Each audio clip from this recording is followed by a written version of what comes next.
Hey everybody, this is Ermantourage. Thank you so much for tuning in. It is Saturday, October 24th. It's almost Halloween. We are in Halloween season. So how fitting is it that we have two amazing composers, the Newton brothers? But before we get started with their Q&A, I want to thank our team. I'm Ermantourage with Ermantourage, also with the Film Empire and HorrOrigins. HorrOrigins, please check them out. It's the basically where horror originates, right? So please check out Origins and also the Film Empire and Ermantourage. Today we have two amazing folks who I've actually known for the last 2 years. I've had them on my at my events in the past. We have Andy Grush and Taylor Stewart, the Newton brothers. A little bit about the Newton brothers. Fun fact, they're not actual brothers. It's just their name, but we can get into that. They'll explain it. The Newton brothers are two of today's most versatile composers, specializing in the support of profound storytelling with their unique blend of traditional instrumentation, steeped in synthesizers, visceral layers of inorganic melodies, textures, and harmonies. Their employment of the blending of these worlds together leaves their scores feeling emotional, nuanced, and substantive. The Newton Brothers score AMC's spin-off series, The Walking Dead Worlds Beyond, Netflix's series, The Haunting of Bly Manor, based on the iconic work of Henry James. You can also find them on The Haunting of Hill House, which is the series before Bly Manor. Ben Young's sci-fi epic Extinction, Doctor Sleep, Oculus, Ouija, Origin of Evil, The Grudge, much, much more. Please welcome the Newton Brothers. Hey, Hi guys. Hi. Thank you guys. Hello. So we'll get into your music, but first, before we do that, let's talk about the name, because some people thought you were actual brothers. I actually didn't know that. When I met you in person 2 years ago, I thought you were brothers, and then I looked at you guys and said, "Wait, hold on." So and you explained to me like, "Oh, we're not actual brothers." So what's the story behind the name? The name is we were both working on, when we were very first starting out, we had day jobs. I was actually working for Hans. Andy was working for another company, and he was doing some movies.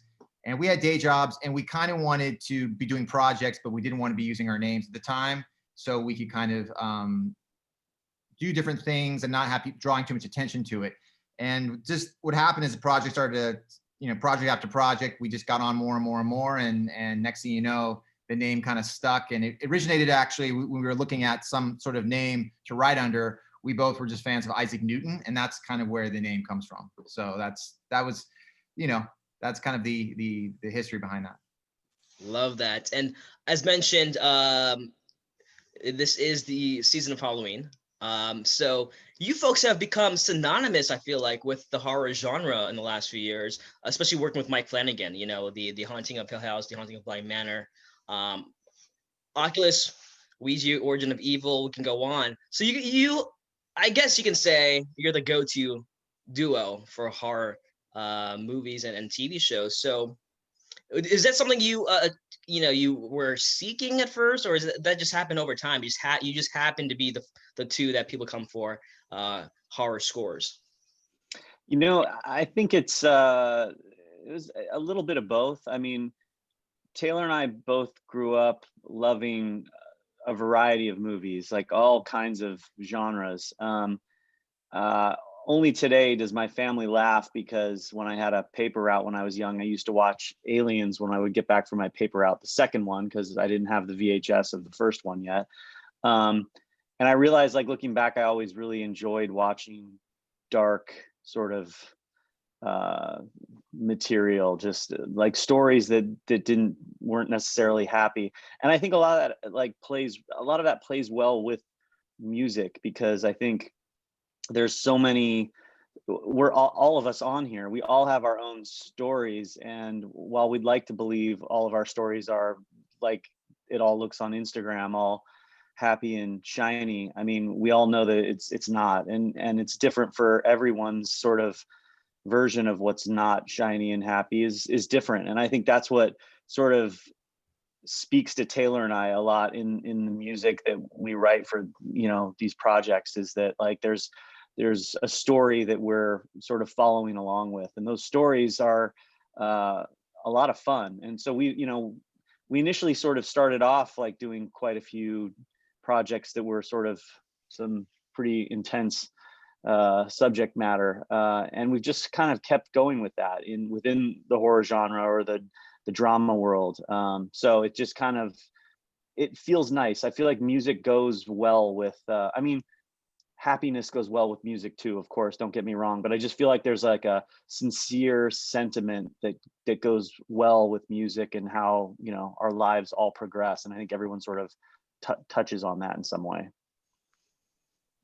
So I'm a big fan of the genre, and I just love the storytelling aspect of it, but the way that filmmakers can manipulate audiences' emotions and scare them.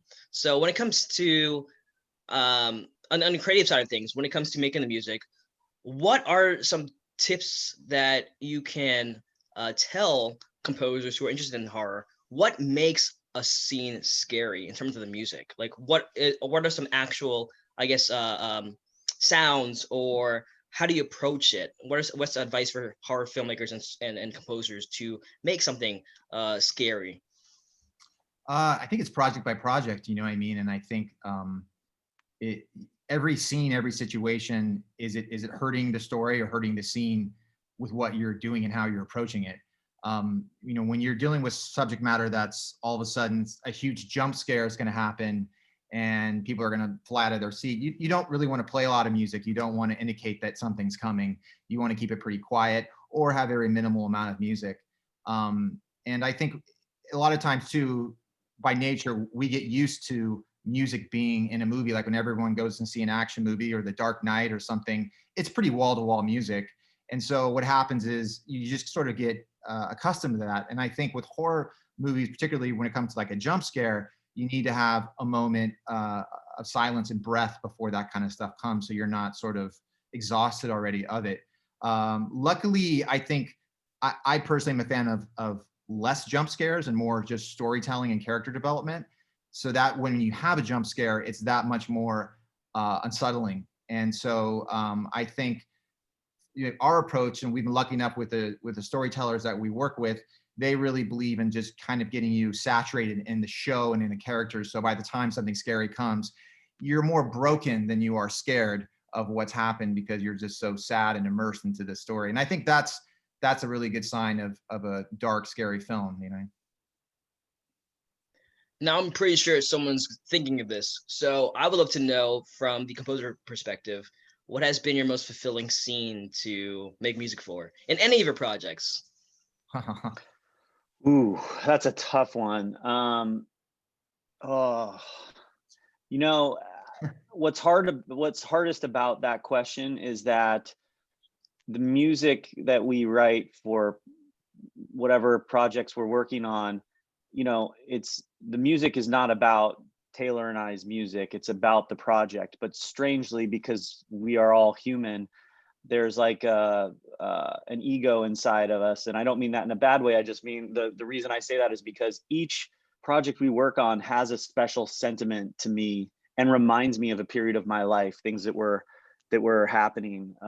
You know, like I was working on one of the projects we were working on about a year and a half ago. A friend of mine, very good friend of mine, lost her mom while I was working on it. And when I hear that score, I think of that. And I know this isn't getting towards like a favorite sort of scene or score we've worked on, but it's to say that I think that there's even a student film that I did years ago for a woman at Loyola in the film program. And I was going through some stuff at that time, and I still like, that brings up something for me. So it's interesting that, again, it's not about me at all or like our music, but every project sort of sits at least on me in a specific way. And I don't think I have a favorite. Taylor, do you have a favorite?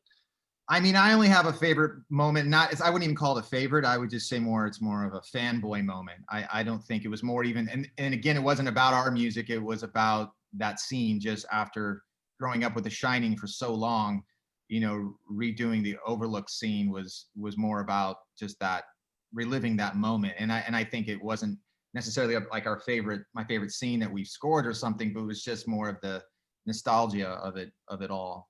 Yeah, that was actually a pretty fun story. We were at Warner Brothers on the scoring stage, and you know, when you're running through cues, you know, it's not like it is when you're recording with a band where it's like very casual, like everyone like, hey, let's go grab another take. It's like it's on a clock. You're like, there's no time to like screw around. And so with that specific cue, you know, we set up at the beginning of each day, we set up which cues we're going to record.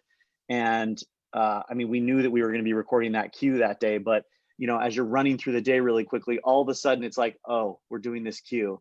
But the players don't know that. They don't know what's going on. They have the big screen in there, and they played the first few notes, and there, you know, there's 85 players sitting in the room with the big movie screen behind them, and most of them can't see the screen. And you can see, like, especially like the violas have their backs directly to the screen, and some of the cello players, and you see after like 2 notes of the bum bum, but like everyone's turning around like, what's going on? And we're standing there with Mike, and we just looked at each other like, wow, this is a special moment. That was a lot of fun. Yeah. So I have a question about Blind Manor, because it just came out. It's trending right now. Huge series. First off, did you expect Haunting of Hill House to be as big as it became to be? No, we didn't. I think we believed in the project, and we're very proud of it. You know, every time we work with Mike on anything, we always think that, oh, this is such a beautiful project, or we love it for different reasons. And I think with that project, we knew he'd been working hard on it. We knew, especially that season 1, he directed all the episodes himself. And he wrote it, he was editing it. It was just like, it was very, very, very involved.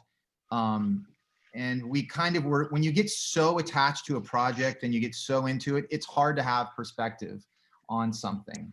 And knowing the sense of how other people perceive it. You know what I mean? I think it's just, you're proud of the work, and you're really excited about the project, and you feel lucky to be a part of something that you really enjoy. But I don't think, you know, any of us knew that it would have that sort of success when it first came out. So the first series comes out, you know, the call comes, hey, we got to shoot the second season, right? What did you bring to the table for the second season that added to the value of the music from the first season? Like what changes, or what did you or actually I want to take it back a little bit. What did you keep from the DNA for the first season that you brought to the second season, but also what did you add to it? We kept just about everything from season 1, but kind of, I mean, everything other than 3, I want to say maybe 3 cues. Everything else was a complete re-record or a rescore. And then we expanded thematically as well. We have several new themes. Taylor, what do we have? 4 new themes? 4 or 5 new 3? themes. Yeah. 4 or 5, yeah. Yeah. Then we brought back 3 or 4 of the, you know, themes from season 1. Yeah, and then they all sort of expanded from there. And then there was also the O Willow Whaley, which is from the Innocence film, and sort of just the weaving together of all of those themes. And you know, there wasn't necessarily a character theme for most of both of the shows. It was more sort of an overarching story theme that we had. We had like a family theme. We had sort of the theme for like when things are happening. We had, you know, and those themes are nice because you can sort of tie them together very gently, you know, without having them like stick to some sort of tempo. You can kind of like creep in with something like this is happening, and then you can kind of die out real subtly, and then maybe come in with like 2 or 3 notes of another theme as like the period at the end of a sentence, sort of. Says the man who uses no click. Yeah, I hate using a click. I find it like, and I try to use it because it makes life so much easier when you're going to record orchestra or any musicians to have a click. But I'm very click. Yeah, I don't like it. I feel like it like you set a bit, like even if you start the scene and you're like, cool, we're gonna be dancing along at like this tempo, like at some point, because we're all humans, like we don't just stay the same ever. And I feel like music subtly needs to reflect that. So yeah, it's a nightmare without a click, but I hate the click. Also on the movie side, you did Dr. Sleep last year, which I absolutely loved. I thought it was one of the best sequels to a horror movie of all time. So congrats on that Thank film. you. And I mean, tremendous reviews too. And I saw a lot of reviews spoke about the music, so that's really Yeah, cool. thank you. So how do you approach film versus how you approach TV shows? It depends on the creative and who's involved and the showrunners and the directors and producers. We typically approach, like Haunting, we approach the same as we approach film. It's more like a long movie. There are some shows that we've done where they don't want it as much about character themes or storytelling. It's more about having some music play in the background, or more about driving a scene versus than something else. And so we've been luckily for the past 4 or 5 years working with a handful of creative people who kind of see that vision, who see the idea of bringing more of a cinematic approach to television, which I think it's headed that way anyways. And I think it's kind of going that direction, especially now with COVID. So it's been kind of fortunate. We approach them both the same way. Awesome. Now, folks, we have quite a number of questions in the group chat, so I'm gonna cut my part short. I want to give enough time for the audience. Sure. So Sure. Up next, we have, hopefully I'm saying your name right, Gaetano, followed by Audrey. So Gaetano, you're up first, sir. Yes. Well, my question Hey. was kind of answered already, but I feel in a way. But I'll ask again. How do you decide which filmmakers you will work with on a certain project, or do you kind of just take all the jobs, or do you have like something that you look for in the project that like draws you to it before like you'll whether emotionally or whatever before you'll work on it? That's a great question. It's kind of a combination of things. It has to do, a lot of it has to do with the story, and like, does the story resonate with us? Because it's hard to do something that you're not sort of excited about.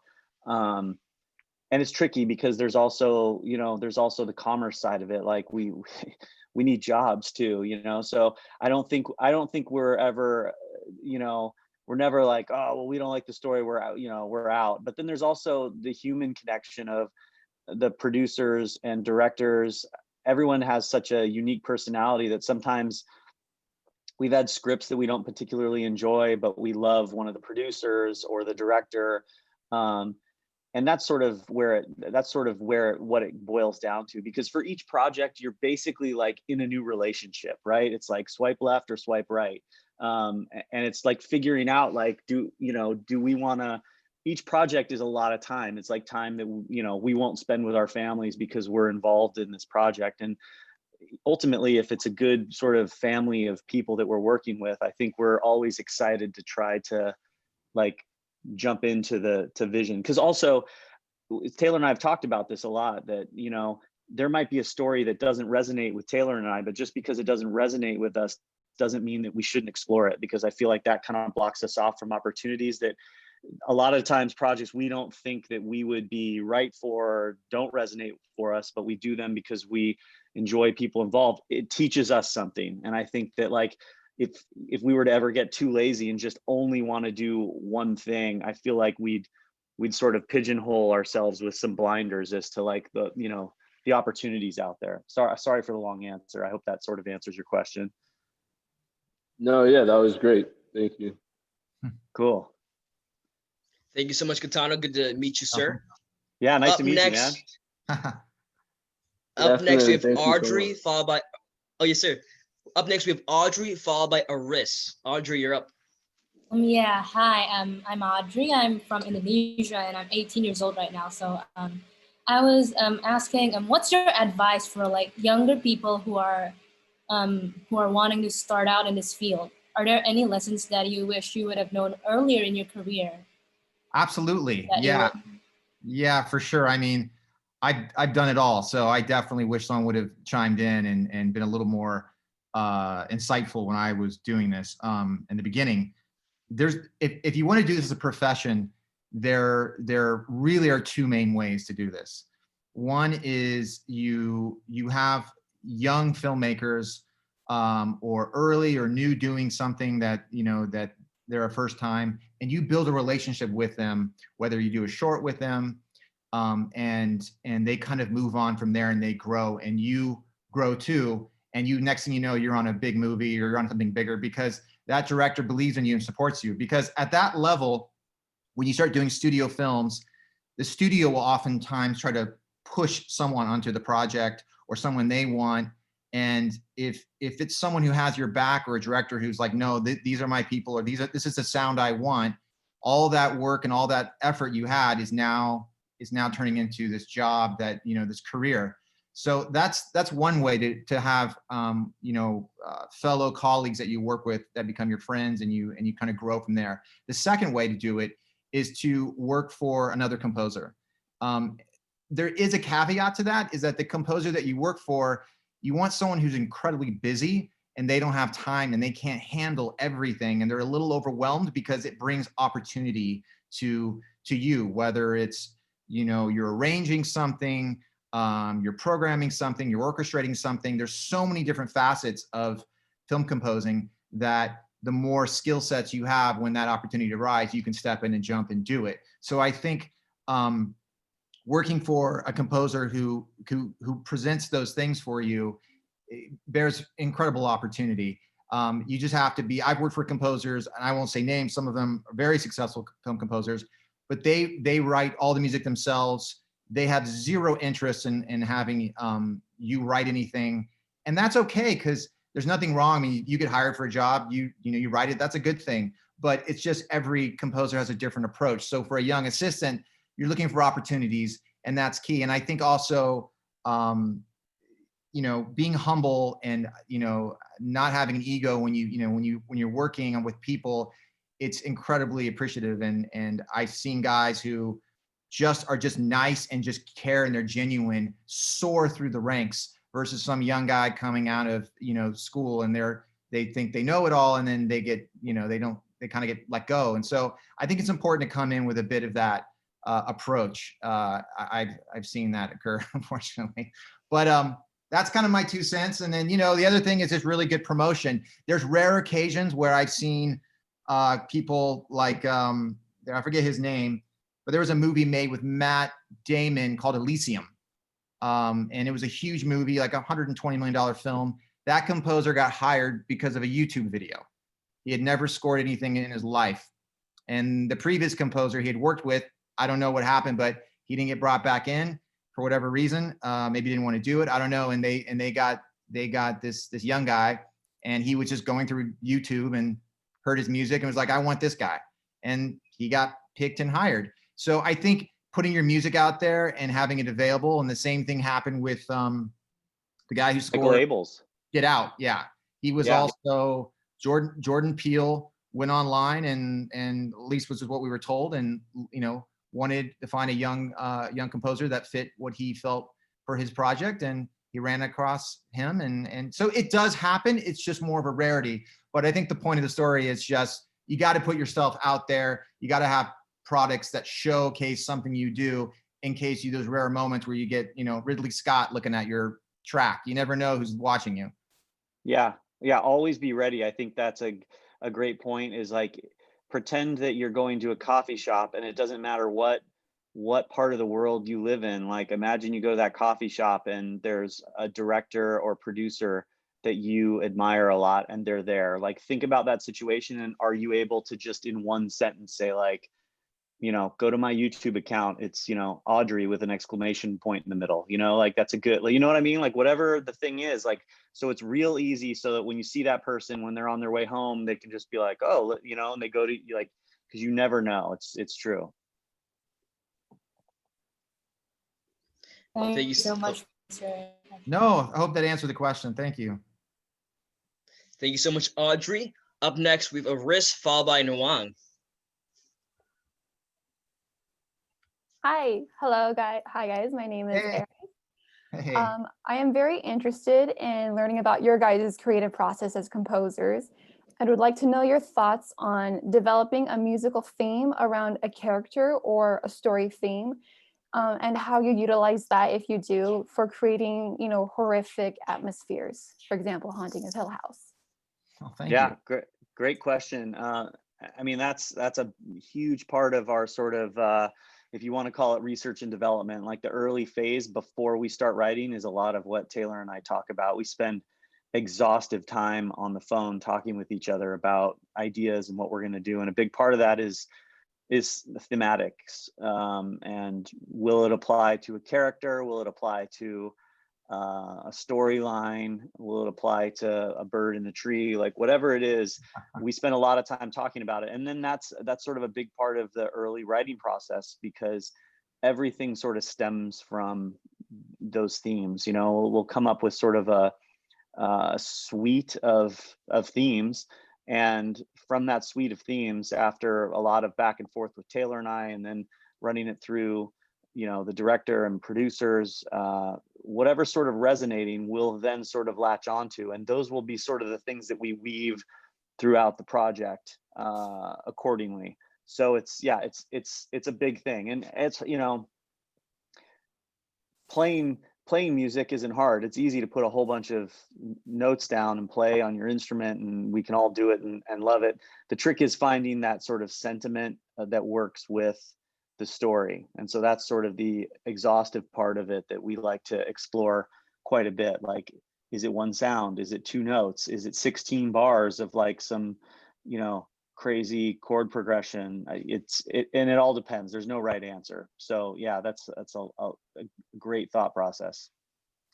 I think as well too, it helps on a technical aspect to kind of add on what Andy was saying. You know, if you have some ideas, playing it as stripped down as possible, I think is always a great idea. Like sit on a piano, play, you know, what you're doing, record it, and then just look at the picture and see how it makes you feel. If it's not working in the most minimalist way, adding more stuff, you know, is usually won't make it better. And I think it's helpful to just do stuff in its most plain stripped form to see how it makes you feel and how it sounds. And if it's for disturbing stuff, I mean, ask yourself what makes you feel disturbed, you know, when you're creating stuff, you know. So for me, you know, I was walking my dog one day, and we, you know, when I heard peacocks, and I thought it was very disturbing. So I just recorded it and threw it into the Grudge. And, you know, I mean, it's just like whatever inspires you that you're feeling that's disturbing. And I think, you know, wind can be creepy. We recorded wind before. So I think it's just, you know, experimenting with those things and seeing how it makes you feel, you know, and how you respond to it before you let, you know, your director or whoever you're working with see it. Could I ask a follow-up question? Great. So do you guys typically have, like, I wouldn't say overcomplicated conversations, but in-depth conversations with, for example, Mike Flanagan about what the story is, what the themes mean, and how it develops over the series? Or do you guys have like a more autonomous approach and interpret for yourselves, create music, and then say to Flanagan, oh, check this out, what do you think?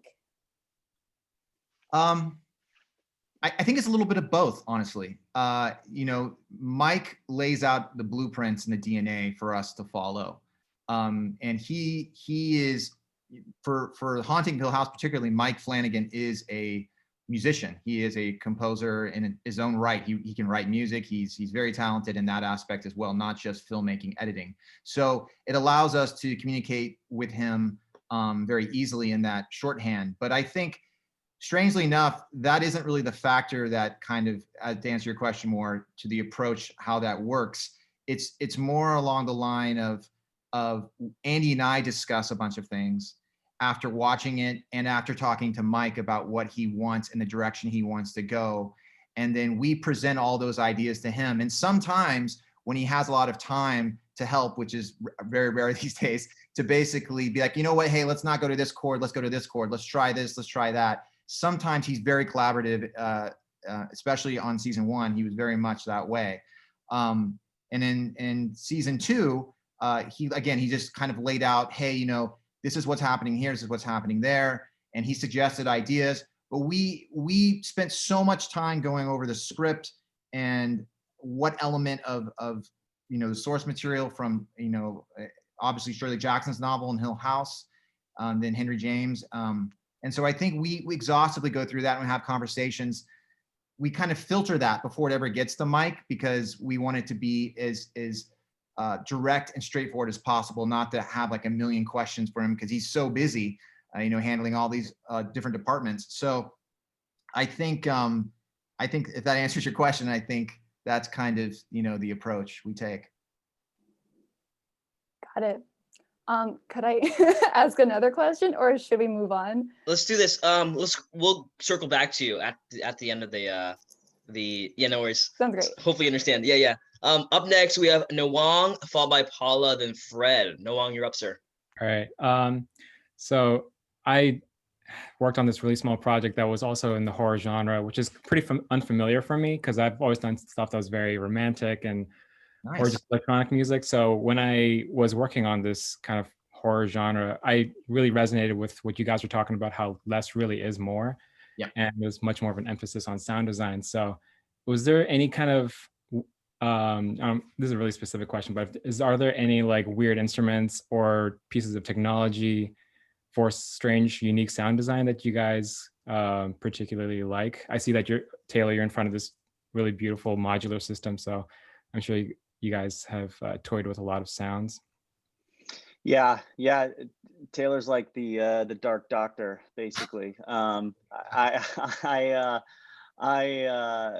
For like a great like sort of combination of your question with the modular gear there is for Dr. Sleep. We found a wind harp in San Francisco, and it was like 94 or 96 feet high in South San Francisco. And we flew up there one weekend just to check it out, like thinking like, will this work or not? Because there's sort of wind involved in Dan Torrance's story in The Shining and in Dr. Sleep. So we were initially thinking about like, oh, well, wind instruments could we use? And then we started getting into wind harps. Then we found this wind harp and thought like, well, it'd be really interesting if like we had the wind play this instrument, because there's zero ego involved, right? Like there's no human being. It's basically just like, what is nature doing to this wind harp? So we recorded it, and I mean, there was much more to it, but long story short, we ended up recording it and took those recordings and ran them through all of Taylor's ridiculous. It's not ridiculous. It's really fun. His gear, I just don't know what it all does. He does. It's ridiculous. Ran it through that. And that was actually the first approved cue from Dr. Sleep, was our wind harp cue that plays for like 5 minutes of the movie. So, and there's other things too, like in Dr. Sleep, we also recorded a gentleman who built what he calls a hurdy-grande, which is the world's largest hurdy-gurdy. And it was like 20 feet, 22 feet long. And he basically he made it out of aluminum and steel and piano wire, and it's basically like a giant like hurdy-gurdy. And same thing, we recorded that in a couple sessions and messed with that. It's finding unique sounds is a lot of fun. I think it lends, whatever the project, whether it's horror or even if you're doing a romantic comedy, like it's fun to find an interesting instrument, even if you're just playing it for you pick up like a water bottle, and you just, and sample that, run it through some guitar pedals and see what I think that's a lot of fun, because that goes back to like being, playing music when we're young, like playing music, right? Like it should be fun. So anyway, I'll stop talking.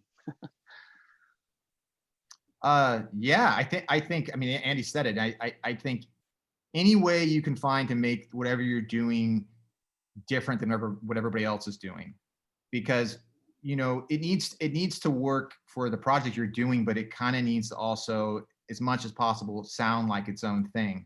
When you listen, for instance, to The Shining, and you watch The Shining, a lot of that, the way they made it, it has a sound to it. It feels like The Shining. You watch whatever, Michael Myers and Halloween, that riff that plays, it has a sound. It reminds you of that movie. Anytime you can isolate it with anything, it's great, whether it's the arrangement or your approach. Even on Dr. Sleep, forgetting all the gear and stuff, we had, the violins on each side, so they would pass off chords to each other. And it kind of gave you the feeling of unease, and finishing one note would start here, another note would finish there. And it was very strange and very weird, and it made it feel uneasy. And so we tried subtle things, and I think, it's just however you can be creative, and also to the extent that it doesn't go the other direction, which is ruin your film.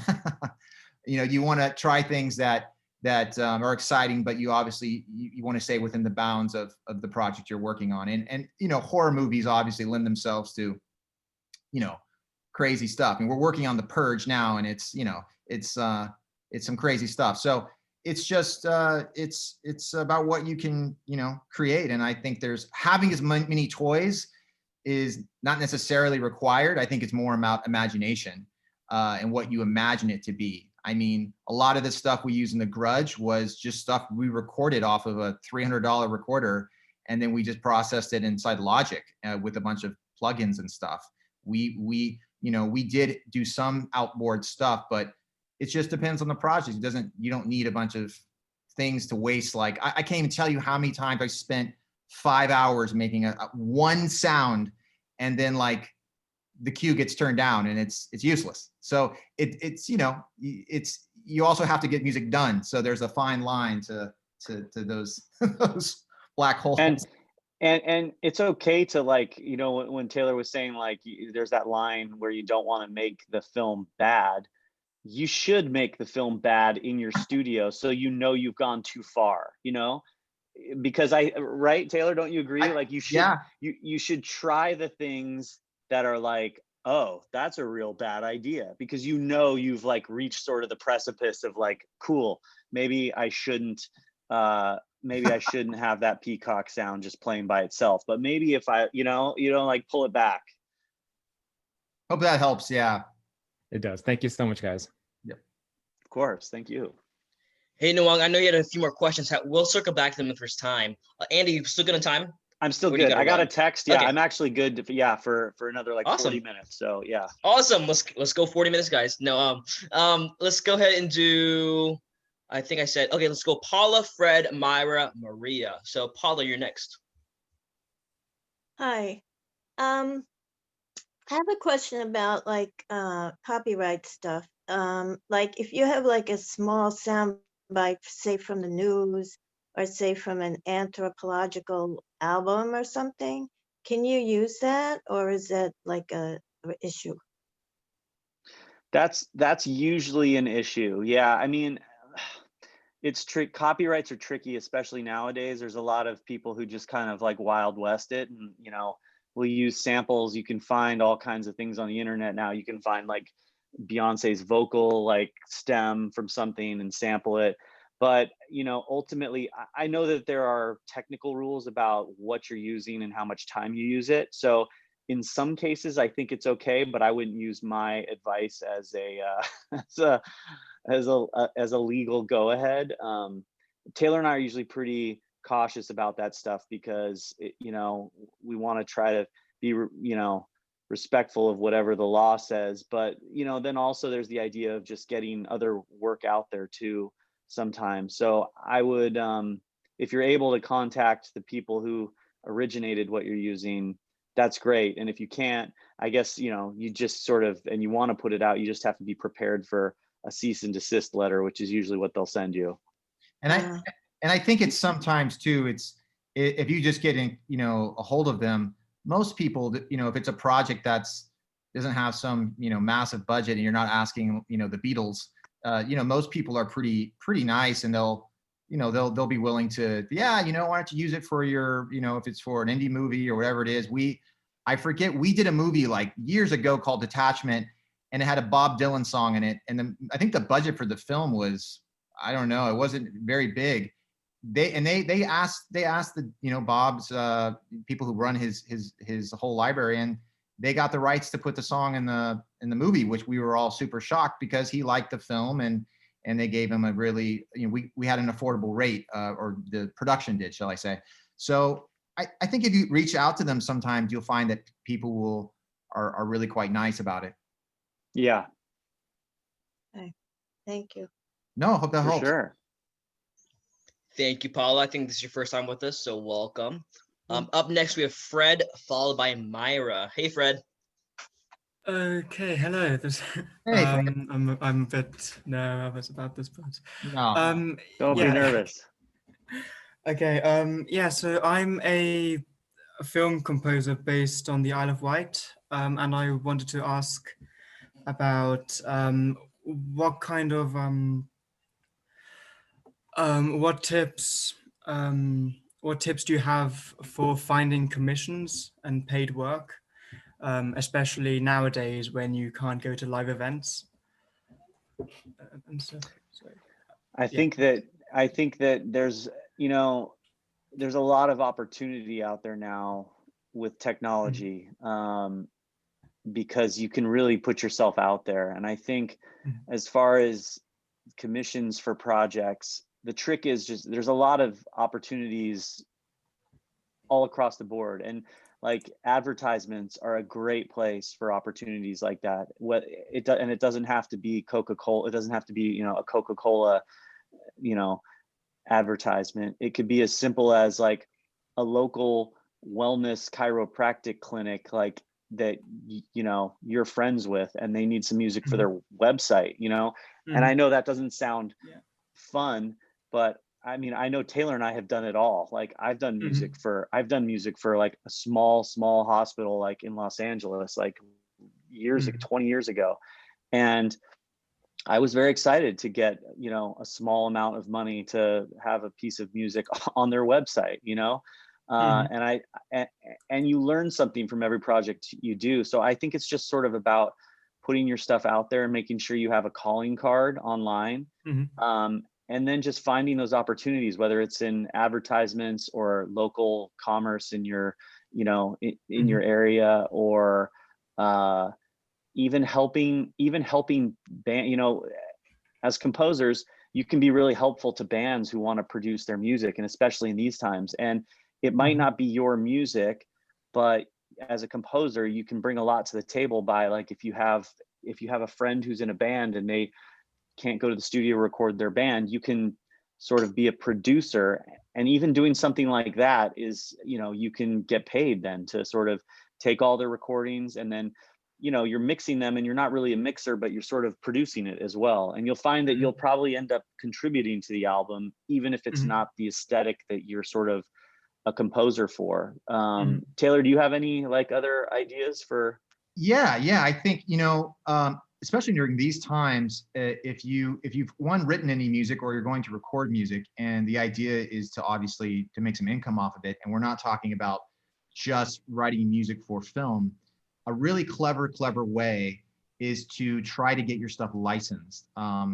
In whether it be trailers, whether it be commercials, as Andy was saying, whether some company, you know, wants to license your track for a web commercial, whatever it may be. You know, that's how Max Richter got started. You know, he got his stuff out there, and he was more of an artist in the terms of making records rather than a composer, even though he was composing.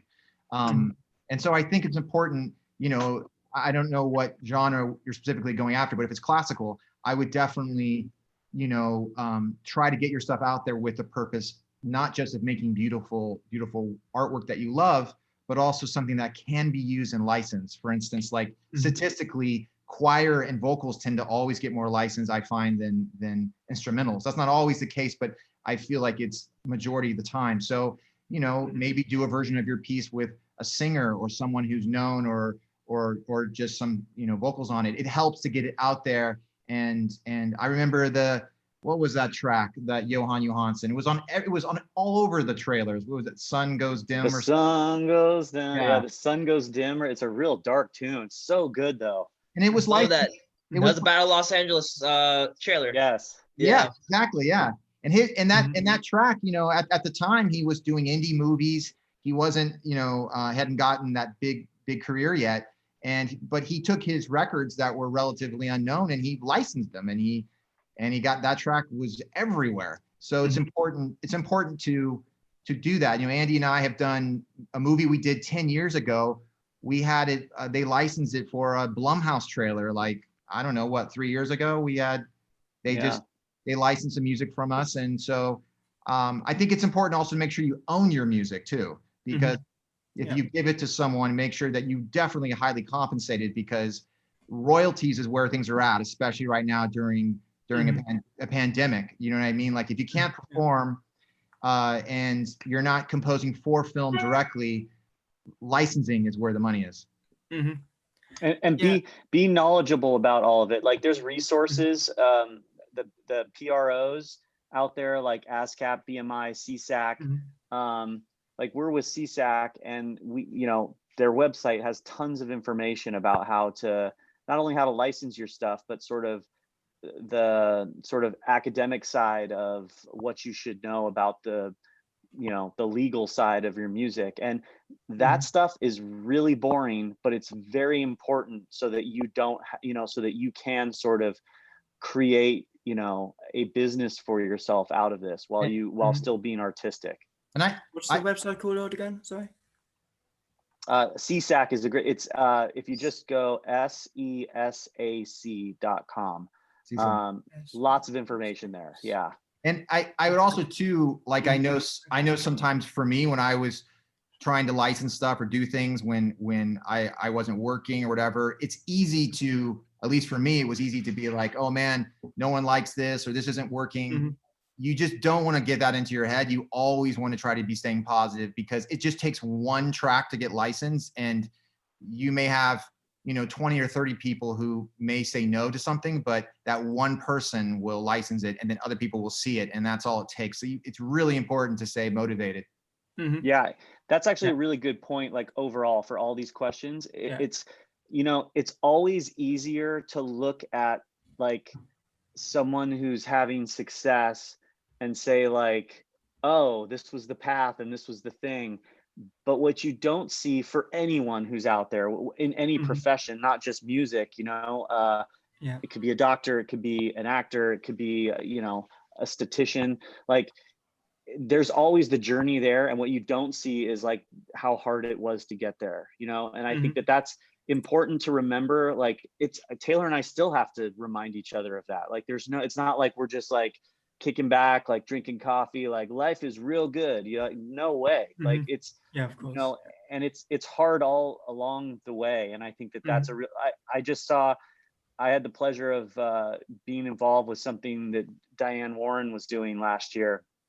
And I saw her post, I think on Instagram last night. I think it's on her Instagram page. You can check it out. She posted the rejection letter for a song that she wrote, and she was writing the song for, I forget the artist she was writing the song for, but she received the rejection letter the day that she was in the studio with Beyonce recording the song. So she was just like, cool. Like, here's a rejection letter from like a huge record company, basically saying like, we don't like this song. It doesn't have enough of this and enough of that. And meanwhile, later that day, she's in the studio with Beyonce cutting like a huge single. So you can look at, it's on her Instagram page. I think she posted it last night. So I think it's always important to remember that those rejection letters, you're going to get way more rejection than you are success. And within commerce or feeling good about yourself, you should always remember, like, just be you. I think that's a big, I don't mean to like be like trying to be like a dad here standing on like a soapbox, but like, I wish that someone had told me that when I was young, because I was very like shy and timid to like do what I did. There was no one who was like, that's great, that's really some dark stuff you're doing there, like a lot of like really great work. No, like no one was saying that. And so I was always very shy, like, oh, I don't know if you're gonna like this, you know. And it's going to be different for everyone here. So whatever your thing is, just lean into that thing. Like, I think just, we hear it all the time, right? Like the be you, but I don't think anyone really like promotes it. I think they're just saying it just to like, oh, be you. Like, but truly, like whoever you, right? Taylor, do you agree? I'll stop talking, but it's so true. I wish someone had told me that when I was 5. Yeah. Yeah, it's very true. No, it's great, man. I totally agree with that. Yeah. I'll stop talking now for like an hour. Yes, that was good. Yeah. So in terms of like putting things out there, I do have a YouTube channel where I've done some works in the past, and through that I have gotten a few commissions from students, from a few students, some in London and some in Texas, which I found quite interesting. Oh, awesome. So that was quite fun. I'll, if it's okay, I'd like to share that in the group chat. Of course. No worries, man. Put it in the group chat for sure. Please do. Yeah. So. Thanks, Fred. Yeah. Thank you, Fred. Good to meet you, sir. Thank you so Yeah, much yeah. for being here. Yeah, cool.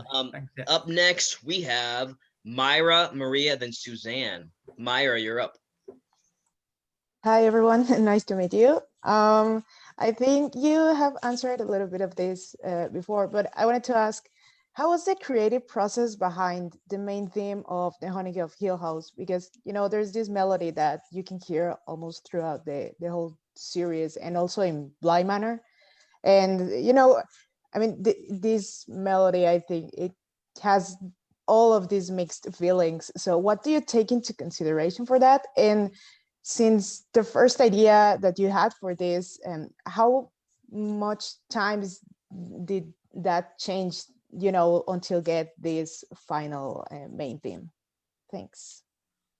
Yeah, I think, I mean, Andy can elaborate on this, but I think that it's important for whatever story you're telling to determine how you want to tell it. And for a lot of stuff working with Mike, we want to be neutral. We want it to be not saying, hey, you should feel sad or you should feel happy or you should feel creepy. It needs to be somewhere where it can be interpreted a little bit. So as the viewers watching it, they feel sad, they feel depressed, but someone else might be like, this music is super creepy. Like it has a different vibe. So, and I think that is in the way that the chord progression and the amount of notes are playing for the piece, particularly to Hill House and Blind Manor. And we worked very closely with Mike on all the themes and the sounds of the show. So making sure that it didn't get in the way of the characters and the story was telling, because it's important, especially in season 2, it literally was a dance. I mean, it was a waltz of music throughout that whole show, because if you're dictating too much and you're making us feel too saccharine when it shouldn't, or too sad when it shouldn't, it kind of ruins it, because I feel most viewers are actually quite intelligent and they have their own feelings and their own perspectives on things. And if you're dictating too much with something like Hill House, it takes away from it. And I think that was kind of our basic approach to thinking at it. And so, you know, that's why we're not, for the most part, except for maybe Lady of the Lake, we're not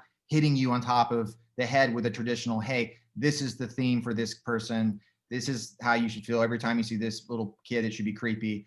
We weren't trying to do that. So I think it was more of staying out of the way and then being able to play neutral when appropriate. Does that seem, Andy, does that seem right to you? Yeah, perfect. Thank you so much, Myra. Thank you. Sorry. Thanks, Myra. Up next, we have Maria, followed by Suzanne. Maria from Glasgow. Hi guys, lovely. Hey, Maria. Lovely to meet you. I love what you guys said about just being true self. But I understand, because I was really shy as a kid, and if I go back and tell myself, my younger self, would just be yourself. If I could, I go back and just say, understand your talent and just go out there and put your work out there. Now, as like a filmmaker, content creator, and an artist, and formerly working in the music industry and theatre, I've now went into film just now. If you had a film that you could have scored, any film or any genre that you didn't get to score but you could have, what would you have scored and why? And you love experimental films, and if you could, what would you be your top film that you could have scored any genre? Wow, great question. I'll let you take that one. Holy cow. Wow. Oh, I mean, there's so many films. I love films so much. Like, my perfect day is just like sitting on my couch, just watching films all day in my underwear. Like, that's a terrible visual, but like that's my perfect day. So to have to pare it down to just one thing is real tough. I'll give you a couple. I think I was being so unfair. I'll give you a couple. Oh boy, Taylor, Taylor has more ginkgo biloba in his brain. Maybe do you have something off the top of your head that? Biloba. you know, it's weird because it feels slightly arrogant because I love what the composers of the films, you know, they did, because I mean, I saw these films and that's what made me want to be a film composer. So, but I mean, I did score them growing up. I would play music and obviously show no one, but it was for practicing. But a big one for me when I was doing that, I'd have to say, was a movie called Vertigo. That movie by well, Bernard Herrmann did the score, and I've seen that so many times, and there's something about the way it makes me feel, and there's a love story to the entire film, and there's this kind of mystery, and there's so many different elements to it that keeps me captivated. And I probably would have to say, as cheesy it may sound, but probably E.T. I love this, you know, as a kid, I was obsessed with E.T. and the way, you know, you felt so much love for this being, and the relationship he had with Henry Thomas. And so I think those movies, probably maybe, Predator. I get way far off. I love, I love Predator, the original Predator. I think it's the best one, even though on the Schwarzenegger. I actually love the original Predator, but I actually love that one. Yeah. Me too. I think there was one point they were doing remakes. They've done several now, and I remember Andy and I were trying to get involved to submit and getting into it, and I was like, oh my gosh, we got to get this. We got to like nail it and get this good. And I was super excited because you know, of just the film. And then I forget who ended up getting it, but they didn't bring back Alan Silvestri's theme, and I was super silently crushed that I didn't get to hear the reinterpretation of the Predator theme. But anyways, that's me probably. Oh, I still don't. I don't wish we had scored it, because then it wouldn't be the score, which I think was brilliantly done. But Interstellar was a movie recently that just rocked my world. I just enjoyed like black holes and just like the whole everything. Like, oh, let's talk about it. You know, that's.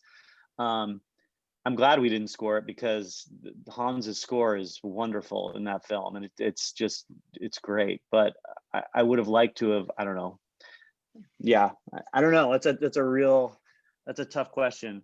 A good friend of ours, John Debney, scored the movie Elf, and I always, like, every Christmas I'm like, I love that. I love that movie. I wish we could have worked on Elf. Like, what a fun, like, you know, just like hilarious film that not everyone, but a lot of people are watching, you know, around the holiday season. So yeah, that would have been fun. And I mean, there's so many films that I would have loved to have scored, but just out of ego, and also I would have want the scores to have been the original composer, not my score, you know. I just like what they did. Absolutely. As a former drummer who's the worst drummer in the world, and I absolutely understand that. So yeah, because I'm also now doing cartoons, high-end drama, and so a lot of different content. So I just love music, and I'm so humbled to be on here meeting you guys. It's just such an honor. So just keep on doing what you're doing. Oh, thank you. No, thank you, Maria. Lovely to meet you. Thank you, Maria. Likewise. Thank you so much. You're welcome. Thank you, Maria, all the way from Scotland. Wow. Thanks for always being here with us. Up next, we have Suzanne. Suzanne, how are you? I'm fine. How are you? I'm very Good. pleased to meet you and very impressed too. Suzanne from Tahiti. Suzanne. Yes, I'm from Tahiti. She's on the other side of the country. Not country. She's on the other side of the world, all the way in Tahiti. Wow. I've been there to surf, Suzanne. You should come. I've been before. I love it there. It's so beautiful. Oh, fantastic. Will you come back one day? I will. I'll look you up if I come back. Yeah. Oh, for sure, for sure.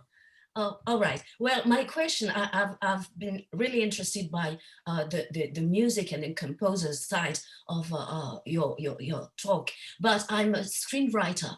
So I'm curious, do you read the scripts beforehand, before writing your score or not? Always. Or Always. do you just talk with the ideas of the director and work on a leitmotif or something? What is your process? We do it all. Yeah, we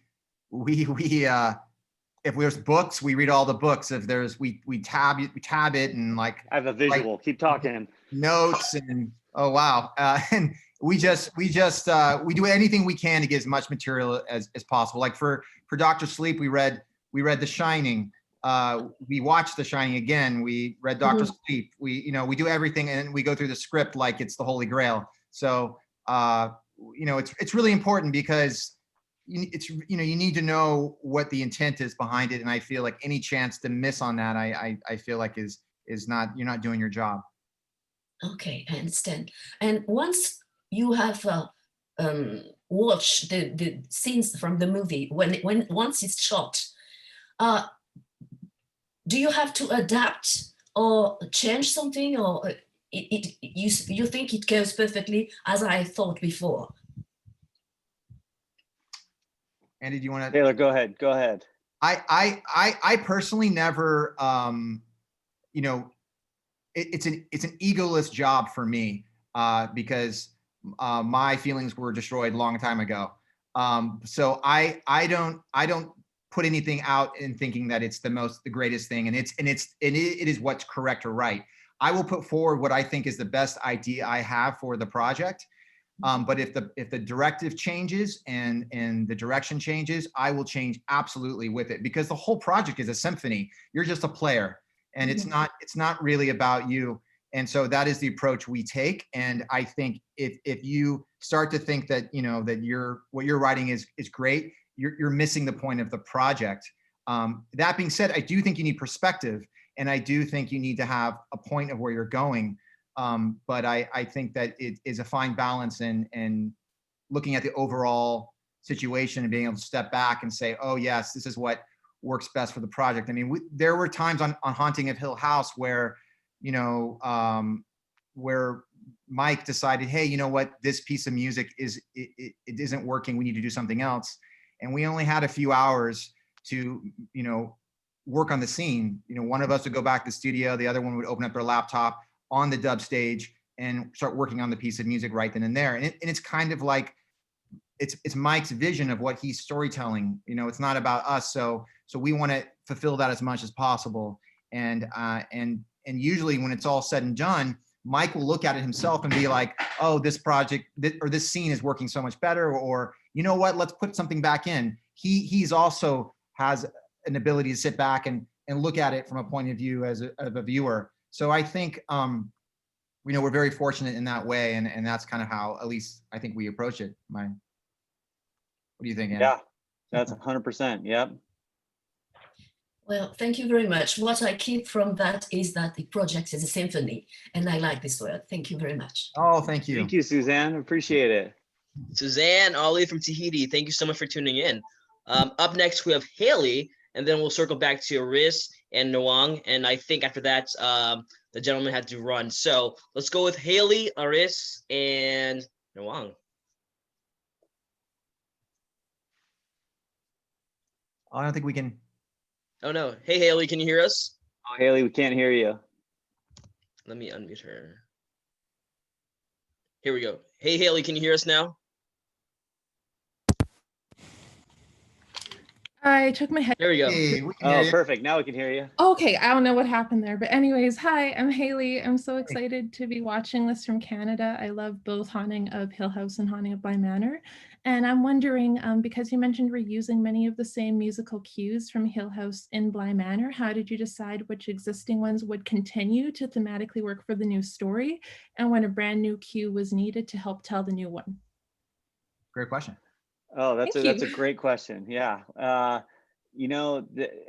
It's kind of like Taylor said earlier, it's a little bit of a dance and figuring it out. And a lot of it was sort of weaving the old themes into new themes, but then also finding stretches of story that were, Mike was very clear to us early on that, this is a new story, and we need to sort of see what we can do to make sure that, we have some of the sentiment from season 1, but that we're also sort of being real to the new story of season 2 and addressing that thematically and, with instrumentation and sonicscapes. So it was kind of a, you know, a lot of trial and error early on, you know, after we went through the scripts and had spoken with Mike and his producing partner, Trevor Macy.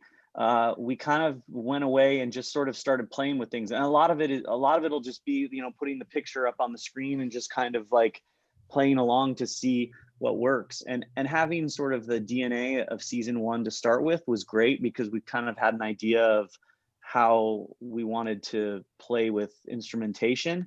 And then it was just a matter of noodling around with new themes and finding some interesting ideas. Taylor had like a power outage at his house one night and sat down at the piano and just, you know, we had some stuff that was due pretty quickly, and Taylor came up with one of the new themes for this season. And you know, we put a lot of music up against season 2, and you know, for everything that made it, there's probably 5 to 10 cues that didn't make it for every cue that did make it, you know, idea wise, because a lot of it is a weird thing that you can't put your finger on. You know, you know that if you want to get to 4, you can take 3 and 1 and get to 4, or 2 and 2 and get to 4, or 4 and 0 and get to whatever. There's combinations to get to 4. But with music and story, it's a harder sort of, you don't know that 2 and 2 is going to get you to 4. Sometimes you need to, like, you know, 5 and 5 get you to 10. And now how do we get closer to 4? Like, oh, well, if we subtract 3, you know, like, I don't mean to bring math into, but you know what I'm saying? There's no like specific road. And I think it's just being sensitive to like how you feel when, you know, you're putting something to picture. You might in your head for a whole day be like, I have this great idea and this is what's going to work. Yes, yes, yes. And then you're like, oh, no, I didn't want Golden Grams for breakfast. I actually wanted like Honey Nut Cheerios, you know? And then someone might say, well, why? And you're like, I'm not really sure. I thought I wanted Golden Grams all day yesterday, but then I woke up this morning and was like, Honey Nut Cheerios. And that sensitivity to just being like, I don't know, I just wanted Honey Nut Cheerios today. That's sort of I don't mean to like demean it at all, but it's sort of just being aware of what you feel, because you don't really know what you're going to feel. And sometimes your feelings will be wrong. You know, sometimes when I eat Honey Nut Cheerios, Taylor will murder me and be like, that's incorrect, you know? And I just have to be okay with. Does that make sense? I'm not trying to be weird. It's just I feel like that's sort of that does make sense. Like I'm actually a writer. Like I write articles and like that kind of thing about different shows and films and stuff. So I understand like how sometimes you can start out thinking, oh yeah, I'm gonna go in this direction, and then you come back to it and you're like, no, actually, I'm not gonna do that. Yeah. It makes it more fun too. You have no idea what your day is going to be, right? Your to-do list is like, eat breakfast, fill my car up with gas, like go to school, like do homework, like play basketball, go to bed, right? And then all of a sudden, like you're playing ice hockey at noon and you don't even know how to ice skate. You're like, wow, this is fun.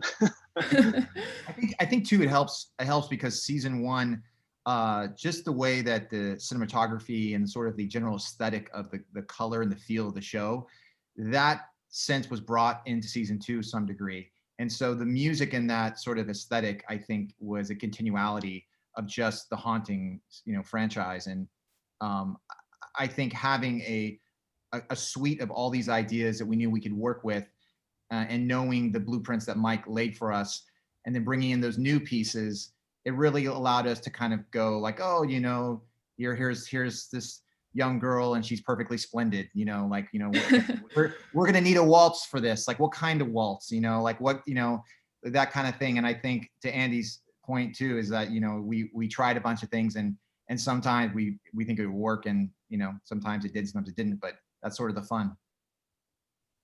Very cool. Thank you for answering my question. Thanks, Haley. Thank you. Thank you, Haley, all the way from Canada. Well, I say all the way. It's not all the way. Close to you. Haley from Canada. Up next, we have Natalie and her son. Welcome, Natalie. Hold on. Let me unmute you, Natalie. Hold on. Hi.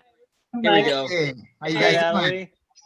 I'm a photographer and a pianist, and my son's getting into music, especially EDM. He loves electronic music, and he has a question about that in movies or in video games. Like where can he go? Like, yeah. He's a little shy, so. No, okay, don't be shy. Don't be shy. What's the question? Yeah. what's the question? Where'd you left out? Where, What's a good place to start with music? like electronic music. He loves, Yeah. like he fiddles around, like what, I guess what genres he was curious about that would be open to it. I threw it like sci-fi maybe, or I don't know. He's just, It's a great question. Yeah, I mean, I don't think that the good news is I don't think there's boundaries on what a specific genre of music lends to a specific genre of film. I mean, a great example, I haven't heard the score yet, but Trent Reznor and Atticus Ross, who are sort of known for their sound of, you know, the Nine Inch Nails sort of sound, they just did a Pixar film. And I saw an interview with them, and it's funny because they said that when they started the film, they thought that Pixar wanted the usual Pixar sound. And as they got into the process, Pixar was like, no, we don't want the usual Pixar sound. We want you guys to be you guys, you know? And so with, of course, like the sci-fi genre would make sense for, you know, an EDM sound, but I wouldn't write off the fact that like there could be a completely organic, I mean, we could talk about this for an hour and I would love to see how this would work, but like Legends of the Fall 2 with an EDM score that you did, you know what I mean? Like that, like in theory, that might be like, oh, well, we don't know how that would work, or what is that film? It would be a different story, obviously.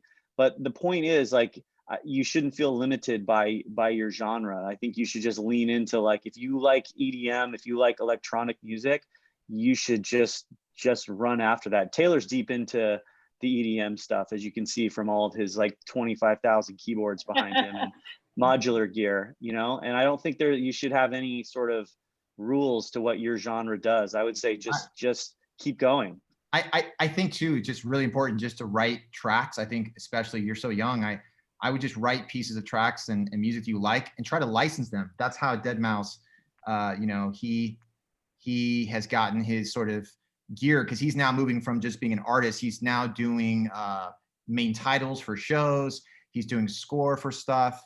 And, you know, he got his start just being an artist. So I would just do what you love and try to find a way to put that into like doing films, because that would be the natural progress. And I think if you can, having as many skill sets as you can, get into it. So if you love electronic music, if you have, let's say, piano theory and you understand how the piano works, you can apply that theory to your electronic music and you're going to be unstoppable. So I mean, Thanks for saying that, because I'm teaching in piano and it's been like pulling a donkey. No, my mom used the same way. She tried to teach me piano and I was like, listen, I'm going to write my own songs. Don't worry. Exactly. So, you know, so I totally get it. And, you know, it's not as exciting and you know, right away, but you'll appreciate it. I know it doesn't seem like you will, but later on you'll definitely appreciate it, because a lot of artists, like, you know, they don't know basic theory for music, and there's nothing wrong with that. Like, you know, Hans Zimmer, when he first started, he couldn't even read or write music. And really? No, he came from being in bands, and he was actually a synthesizer programmer. He didn't know how to read or write music. He didn't play much of anything other than like keyboards and synthesizers. And now, you know, he taught himself all these things, and now he knows all this stuff. But he's mainly self-taught, and it's kind of a brilliant story. And I think that, you know, having as many skill sets you can pull from is just going to make the beats and electronic music that much better. And also, I would say look at production, like compressors and EQs, and how to make the sound super like fat and thick. And I think those are all things that will just help you. And you're so young, like I said, you're gonna be unstoppable. Hold on, Taylor. Yeah. Okay, let's just make his Christmas list a little bit smaller, okay? But you know, you make a very good point, because I love the Netflix program, Peaky Blinders. Yeah. And I remember when I was watching them, like, they didn't use music from that era. They were using like PJ Harvey. They were using, and I just thought it was so cool. Yep.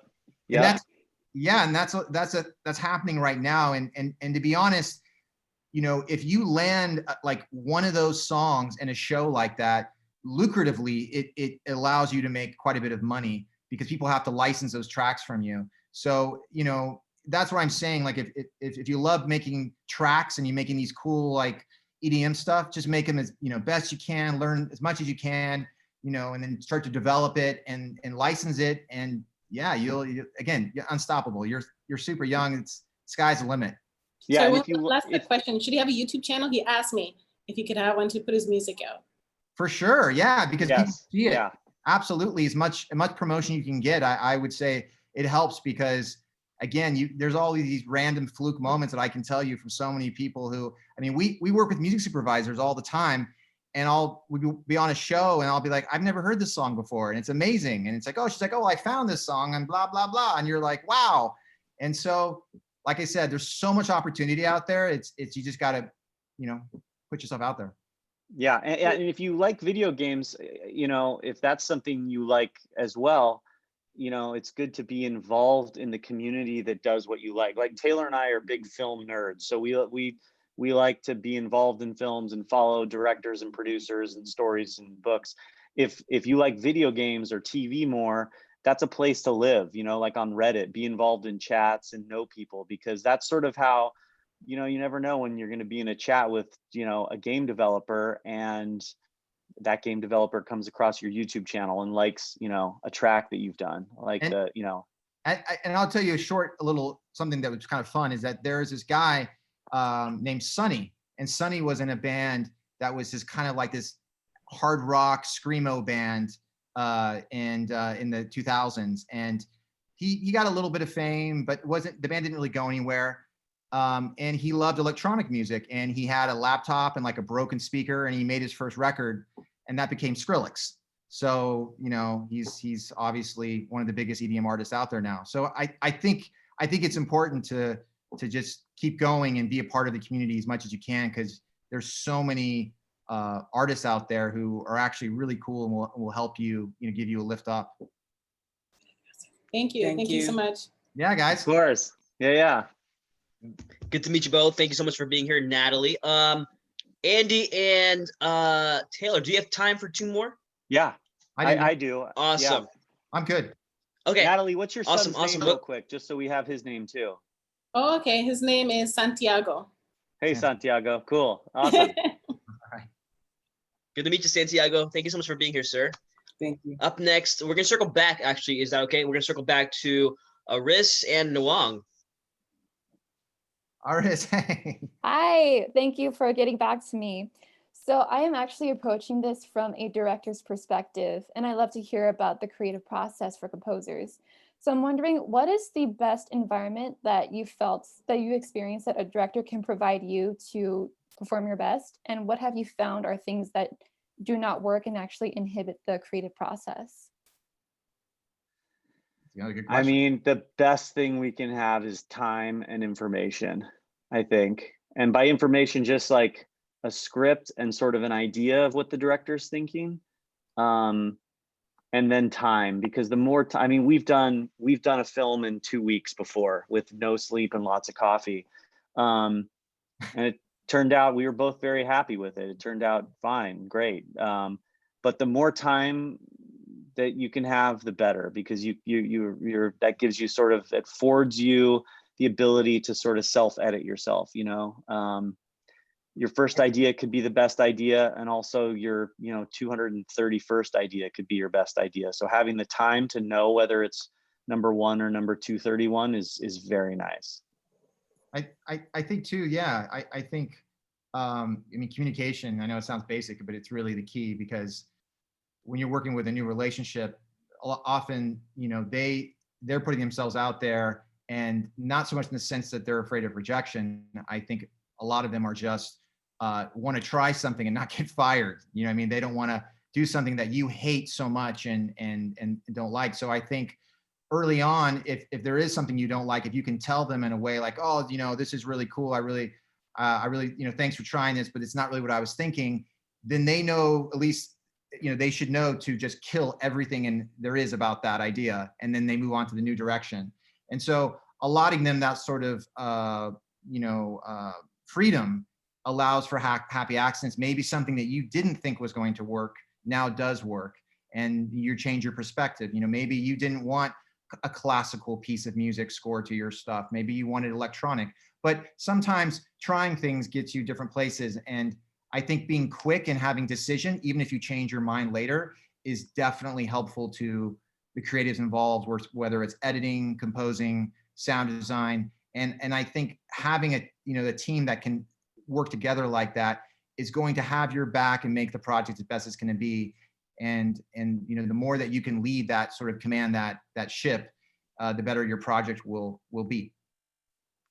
Sounds great. Thank you so much, guys. Yeah, no, thank you. Thank you so much. Thank you so much, Aris. Up next, we're gonna go back to Nwang. How you doing, sir? Very good. So I had a question. I think you guys touched on it briefly. But do you guys have composers or assistants? And because that is a path that I'm kind of on the cusp of going down. And so just based on your experiences, both being assistants for other composers and now being, established composers, what are some values that you look for? Yeah. I mean, most of all, the two things would just be, a good knowledge base and hardworking. And it's hard because the hardworking thing is tricky because there's times when you just, you're tired, you've worked 12 hours, you're hungry, you're tired, all the things.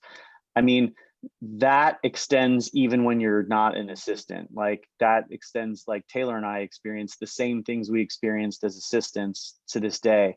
So I think just being hardworking and being knowledgeable and having like sort of a willingness to, as Taylor and I get older, when we were young, we were on top of like the hottest gear all the time. Like it just like was, we have like Future Music magazine piles in my bathroom, just like reading through every issue. And we don't have as much time to stay up on that stuff anymore. And our assistants are sometimes really helpful in like, hey, like there's this new thing. So I think being very knowledgeable about what's up and coming and being knowledgeable about projects, video games, films, TV shows, as well as new music and plugins and musicians that are out there and instruments.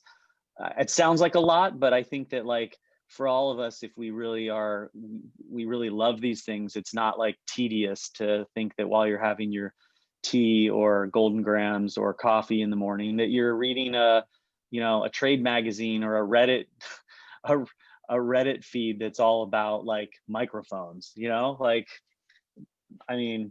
people I know want to murder me when I bring that up at the dinner table, but like Taylor and I, you get us started talking about microphones, we could talk for hours and not bat an eye. So I think just having a knowledge of all those things and being humble and willing to sort of like work hard are clutch, I think. Taylor, is that right?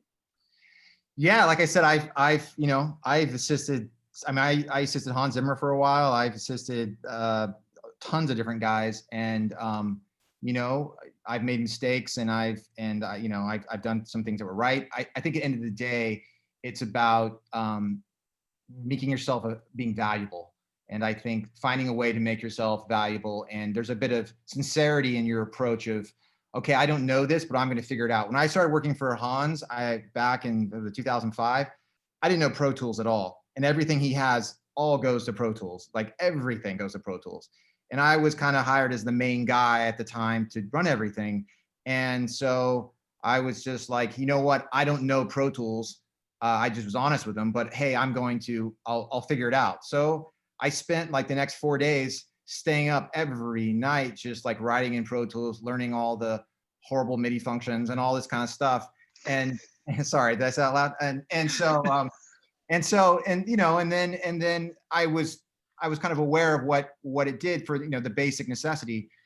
And I just think that sort of approach is, no matter what it is, if camera lenses, like I've seen assistants for main directors who I'm like, wow, you have an amazing gig working for this director. You work for one of the biggest directors out there, and their approach is just like, they're just like, whatever, it's just a job.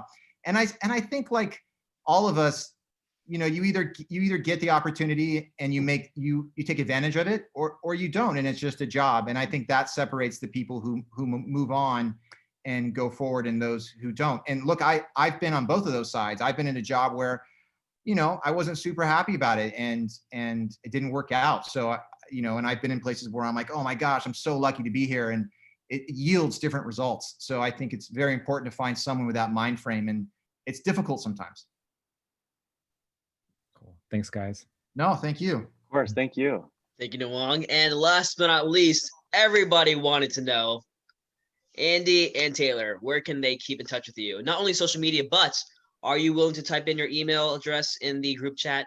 No pressure. Yeah, I'll put mine in here. I'm really bad about replying, so please don't like take offense. I sometimes take a week to get back because I'm not, especially now that I've watched The Social Dilemma, I'm even worse. I was bad before I watched that movie, and now that I've watched that movie, I'm worse. So yeah, absolutely, for me, for sure. Also, I have to ask, I'm really digging, Charlie, your background and that mask. Really, really digging everything that's happening there. Oh, I appreciate it. Yeah, I've just been coming in to observe, but like this has been amazing. Thank you, Andy. Thank you, Taylor. I'm one that wants the email address too. Our company is looking to put together a horror Native American anthology for next year. So we're looking for composers. So thank you. I set it all up nice too. I was like, I got to set up my background cool. No, it looks real nice, man. Really, really dig it. It's really cool. Yeah. So let's see. I'll just type. I'm just gonna put my email address right in here. Yes, sir. Yes, sir. And everybody else, feel free to drop your social media. But also, once the Newton brothers leave, feel free to stick around. I'm gonna leave the chat open for us to continue networking. Once again, we have folks from all over the country, all over the world too. So please stick around for networking to stay in touch with each other. I was sorry. Oh, sorry. I didn't mean to cut you. I was just going to say that unfortunately, like we're really bad with Facebook. Like I barely respond to Facebook, and it's terrible. We respond to Instagram. I think it's probably the most, and then Twitter. And of course, if you ever email us, just it depends because sometimes there's like a gun to our head on a deadline, and so it may take a day or two. Sometimes I'll respond right when I see it. It just depends. So again, don't take any offense of any kind, but we'd love to hear from any of you guys. So thank you so much for joining us today. Thank you, Taylor. Thank you, Andy. Folks, it was a pleasure hanging out for the last hour and a half plus some change. Once again, stick around for more networking. Please follow us at Ermantourage, HorrOrigins, and the Film Empire. So we'll have more coming up, more programs just like this. And I want to thank you all for being here. And once again, thank you to the Newton brothers.